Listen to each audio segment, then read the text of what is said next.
Tahun 1935, di sebuah desa kecil bernama Karangjati, jauh di kaki Gunung Lawu, kehidupan berjalan lambat seperti irama angin yang menyapu sawah.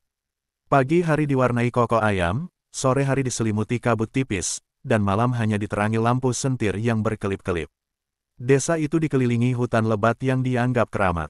Orang-orang tua menyebutnya alas jangkrong, hutan yang konon dihuni makhluk-makhluk yang tidak mengenal umur dan tidak mengenal mati. Di warung kopi Mbah Parman, tempat para lelaki desa berkumpul selepas maghrib, sering terdengar cerita lama yang diwariskan turun-temurun. Salah satu yang paling membuat bulu kuduk berdiri adalah kisah siluman ular betina yang turun ke desa setiap puluhan tahun sekali.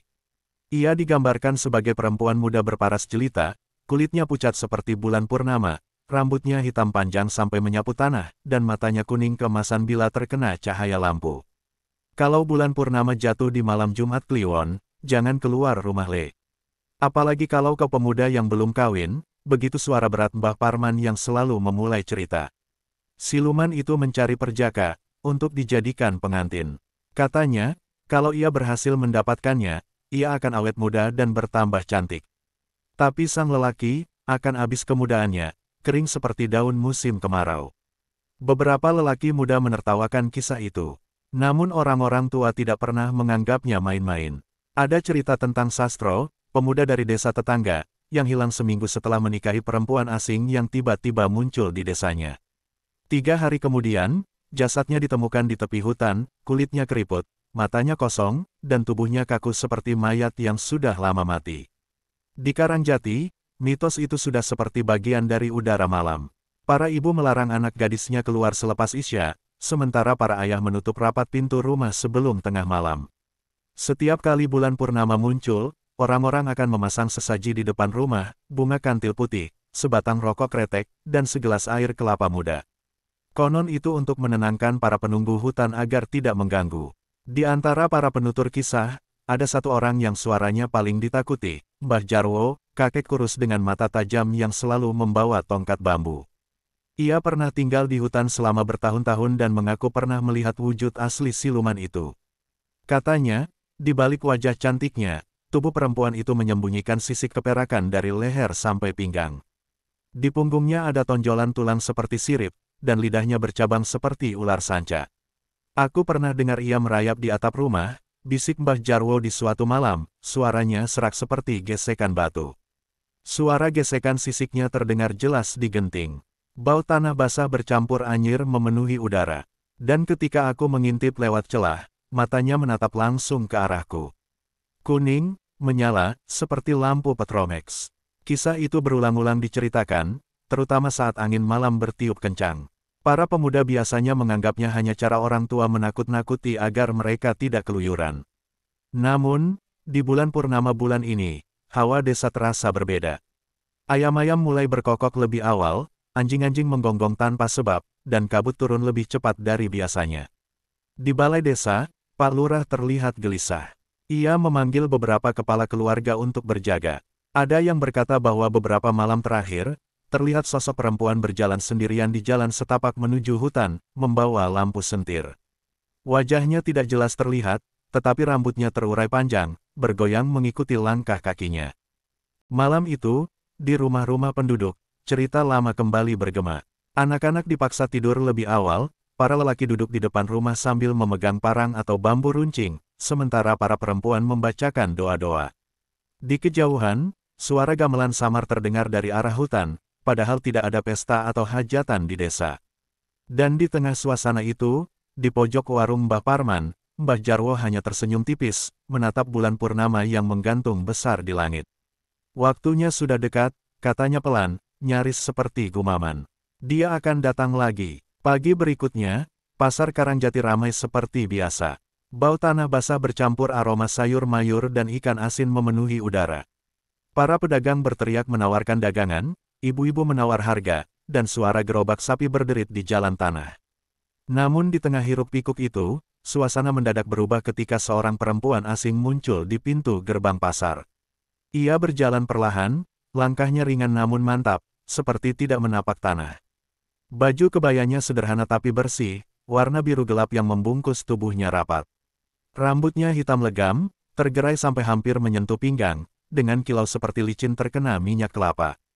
Wajahnya pucat, cantik dengan cara yang asing bagi penduduk desa, bagai lukisan tua yang hidup kembali. Orang-orang berhenti beraktivitas. Beberapa ibu yang tengah menawar sayur diam-diam menyikut temannya, menyuruh menoleh. Lelaki tua yang sedang merokok di pinggir jalan menurunkan rokoknya, matanya memicing. Bukan hanya karena kecantikannya, tapi karena ada sesuatu yang ganjil matanya. Dalam cahaya pagi, sepasang bola matanya memantulkan warna kuning keemasan, seperti pantulan sinar matahari di atas air rawa. "Siapa itu? Dari desa mana?" bisik seorang penjual tempe. "Entahlah, belum pernah lihat sebelumnya," jawab temannya, suaranya setengah bergetar. Perempuan itu, yang nanti mengaku bernama Raras, tidak menegur siapapun. Ia hanya berjalan mengelilingi pasar, sesekali memandangi wajah para pemuda yang melintas. Tatapannya lama, seperti menilai sesuatu di balik kulit mereka. Ketika tatapannya bertemu dengan mata seorang lelaki muda, senyumnya tipis, hanya di ujung bibir, namun entah kenapa cukup membuat darah berdesir aneh. Di dekat sumur pasar, Jaka Wirawan sedang mengisi kendi air. Pemuda itu baru pulang merantau dari kota, tubuhnya tegap, kulitnya sawo matang, dan wajahnya masih menyimpan semangat muda. Saat ia menoleh, pandangannya langsung bertemu dengan mata Raras. Waktu seakan berhenti, suara pasar lenyap, hanya ada tatapan itu, kuning berkilau, dalam, dan memanggil.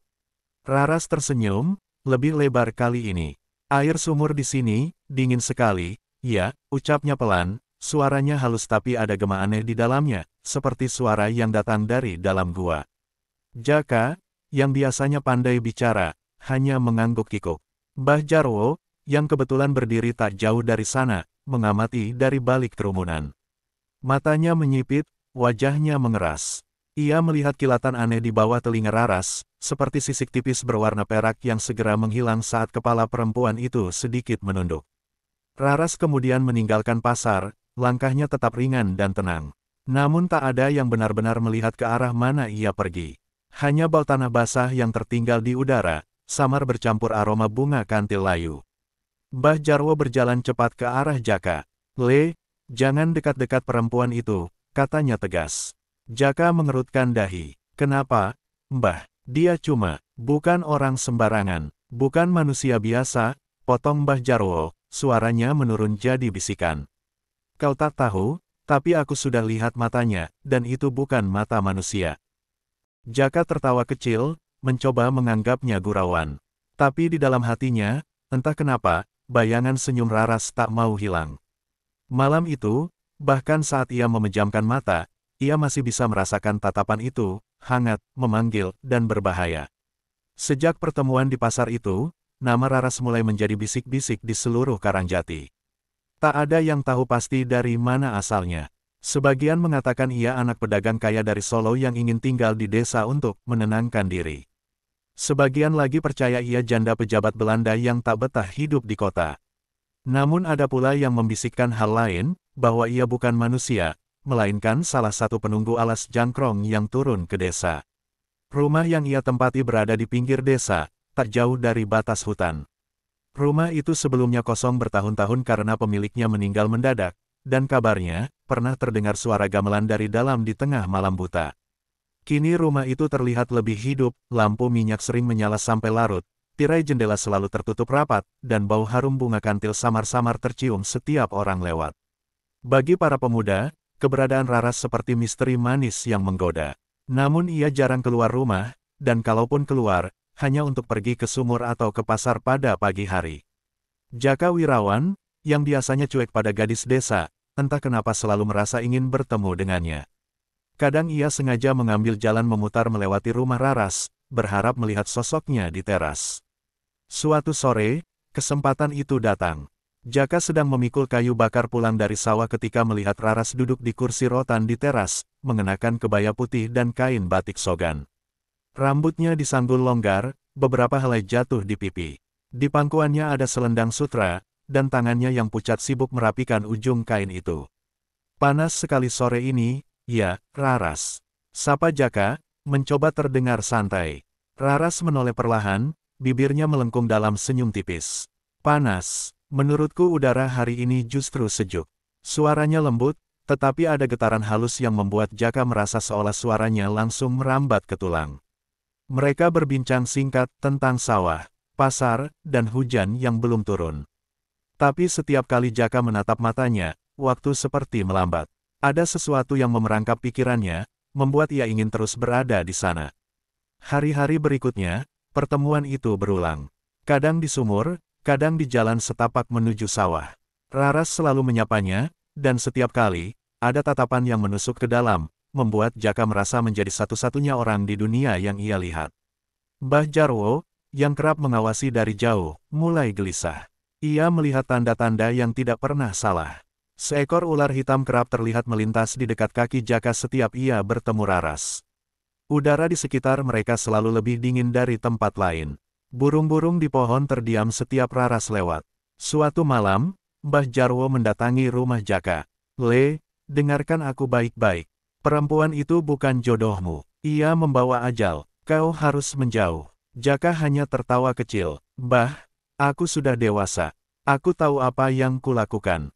Raras itu baik. Dia cuma sendirian di desa ini. Aku hanya... Tidak, potong Mbah Jarwo, matanya menyala. Kau belum tahu wujud aslinya. Kalau kau terus dekat dengannya, kau takkan hidup lama. Namun kata-kata itu tidak mampu menembus pengaruh yang sudah mengikat Jaka. Justru setelah itu, hubungannya dengan Raras semakin dekat. Raras mulai mengundangnya makan malam di rumahnya. Makanan yang disajikan selalu hangat, wangi rempah, dan entah kenapa setiap kali makan, Jaka merasa tubuhnya ringan, bahkan tidak mengantuk meski larut malam. Pada malam purnama menjelang, Raras berkata dengan suara lirih, aku tidak suka keramaian, Jaka. Kalau aku menikah, aku ingin semuanya sederhana. Hanya kita berdua, dan seorang yang bisa memimpin ijab. Aku ingin kau menjadi milikku, selamanya. Kata-kata itu menancap dalam, membuat dada Jaka berdebar kencang. Ia tidak sadar bahwa pada saat yang sama, di balik senyum Raras, ada kilatan tipis seperti sisik yang memantulkan cahaya bulan. Desa mulai mencium kabar tentang rencana pernikahan rahasia itu. Beberapa orang mencoba memperingatkan Jaka, namun ia menolak mendengar. Bahkan ibunya sendiri menangis memohon agar ia membatalkan niat itu. Tapi Jaka sudah terikat, bukan hanya oleh pesona, tapi oleh sesuatu yang lebih gelap, sesuatu yang merayap dari tatapan mata Raras ke dalam darahnya. Di malam terakhir sebelum pernikahan, Mbah Jarwo berdiri di tepi hutan, menatap rumah Raras yang diterangi lampu minyak. Ia bergumam pelan, kalau memang ini takdirnya, semoga rohmu tenang, Sementara itu, di dalam rumah, Raras berdiri di depan cermin, menyisir rambutnya yang panjang. Dari pantulan cermin, sesekali terlihat wajahnya berubah, kulit pucatnya tertutup sisik perak, matanya memanjang seperti celah, lidahnya menjulur bercabang sebelum kembali menjadi manusia. Ia tersenyum pada bayangan itu. Malam purnama sudah dekat, dan calon pengantinnya sudah siap. Malam itu, langit Karangjati berlapis kabut tipis, bulan purnama menggantung besar dan pucat di atas hutan. Desa nyaris sunyi, hanya sesekali terdengar suara kodok di pematang sawah. Raras meminta Jaka datang seorang diri, tanpa membawa siapapun, bahkan keluarganya. Alasannya sederhana, ia ingin pernikahan yang hanya milik mereka berdua. Rumah Raras tampak berbeda malam itu. Tirai jendela tertutup rapat, namun cahaya lampu minyak berwarna kekuningan tembus keluar, menimbulkan bayangan bergoyang di dinding bambu. Di halaman depan, terdapat sesaji, bunga kantil putih, dupa yang menyala dengan asap beraroma manis, dan kendi berisi air kelapa. Jaka melangkah masuk, jantungnya berdegup tak beraturan. Di dalam, ruangan telah diatur menyerupai pelaminan kecil. Karpet tenun merah terhampar di lantai, di tengahnya sebuah meja rendah dengan 2 lilin menyala. Di sudut ruangan, seorang lelaki tua duduk bersila, wajahnya pucat, matanya redup, mengenakan baju lurik lusuh. Dialah dukun yang akan memimpin ijab. Duduklah, nak, suara dukun itu lirih, seperti bisikan yang keluar dari sumur dalam. Jaka duduk berhadapan dengan Raras. Perempuan itu malam ini mengenakan kebaya hitam berhias sulaman benang emas, rambutnya tergerai penuh, sebagian menutupi bahu. Matanya memantulkan cahaya lilin, tampak lebih kuning daripada biasanya. Prosesi dimulai. Dukun membaca mantra yang tidak Jaka kenali.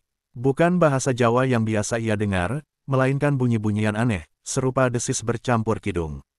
Saat dukun mengucapkan kalimat terakhir, udara di ruangan tiba-tiba menjadi dingin, lilin bergoyang meski tak ada angin, dan dari kolong rumah terdengar suara gesekan seperti sisik yang merayap. Raras mengambil sebuah cincin perak tipis, menyematkannya di jari Jaka. Seketika kulit Jaka merinding, cincin itu dingin sekali, bukan seperti logam biasa, melainkan seperti kulit ular yang baru keluar dari sarang. Sekarang kita resmi bersatu, ucap Raras, senyumnya menampilkan barisan gigi yang terlalu rapi, terlalu putih. Dukun itu berdiri, tanpa menatap Jaka sama sekali. Ia keluar lewat pintu belakang dan menghilang ke kegelapan. Jaka baru sadar bahwa ia bahkan tidak sempat menanyakan namanya. Raras menatap Jaka dalam-dalam. Malam ini kita mulai hidup baru. Ikuti aku. Ia menggandeng tangan Jaka menuju kamar di bagian belakang rumah.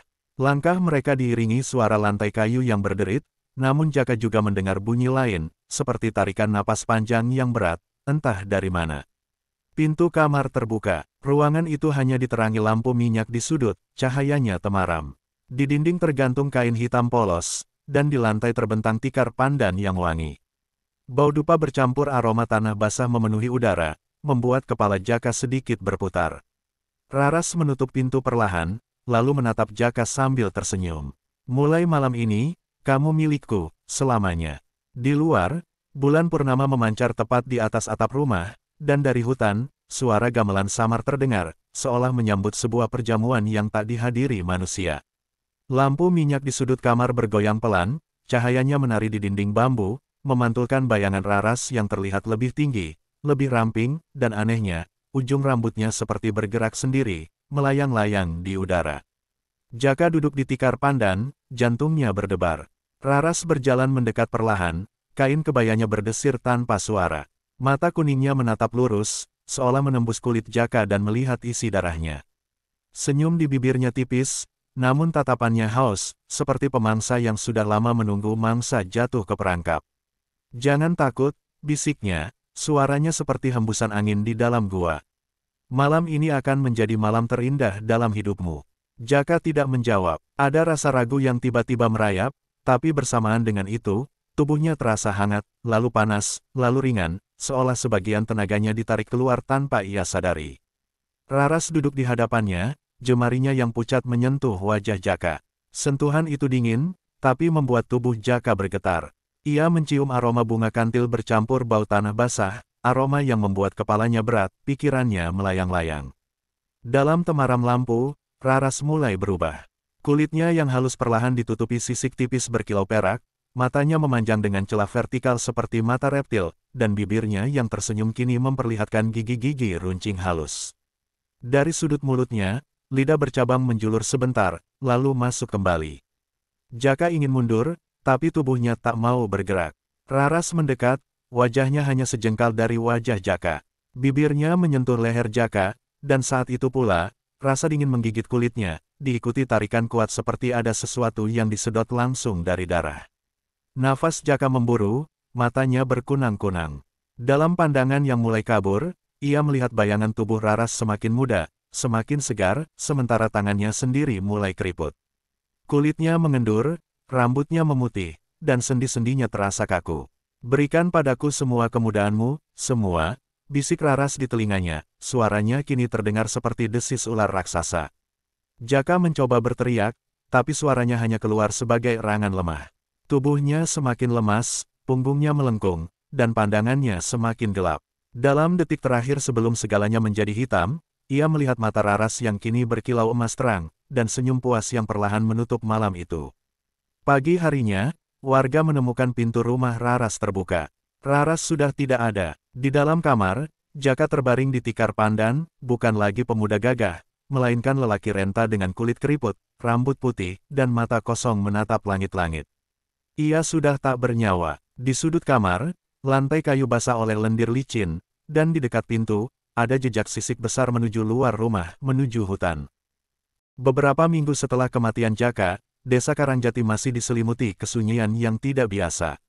Rumah Raras tetap kosong, pintu dan jendelanya terbuka lebar, dibiarkan terombang-ambing oleh angin malam. Warga mulai menghindari area itu, bahkan para petani enggan melewati jalan setapak yang mengarah ke hutan, tempat jejak sisik itu menghilang. Mbah Jarwo duduk di bangku tua depan warung kopi Mbah Parman, matanya memandang jauh ke arah lereng gunung yang mulai tertutup kabut. Dengan suara serak dan pelan, ia berujar kepada beberapa pemuda yang berkumpul, perempuan itu belum pergi. Ia akan kembali, suatu saat nanti. Ia selalu kembali membawa maut dan tipu daya. Seorang pemuda muda, yang baru saja tiba dari kota, menatap tajam ke arah Mbah Jarwo, penuh rasa ingin tahu dan sedikit takut. Apa maksud Mbah? Apa yang harus kami lakukan? Mbah Jarwo menghela napas panjang, lalu menunjuk ke bulan purnama yang kini tergantung rendah di langit. Jangan percaya senyum wanita yang datang di malam purnama. Jangan kau biarkan mereka menyentuhmu, atau mereka akan menghisap hidupmu sampai habis, seperti yang terjadi pada Jaka. Di kejauhan, di bawah sinar bulan yang lembut, sosok Raras melangkah perlahan menyusuri jalan setapak desa, rambutnya berkilauan seperti sutra hitam yang mengalir di udara malam. Wajahnya tetap muda, cantik dengan mata kuning keemasan yang memancarkan cahaya misterius. Senyumnya yang tipis menyiratkan janji yang mengerikan, malam ini, ia akan mencari pengantin baru. Suara gamelan halus kembali terdengar dari dalam hutan, menandakan bahwa ritual lama belum selesai.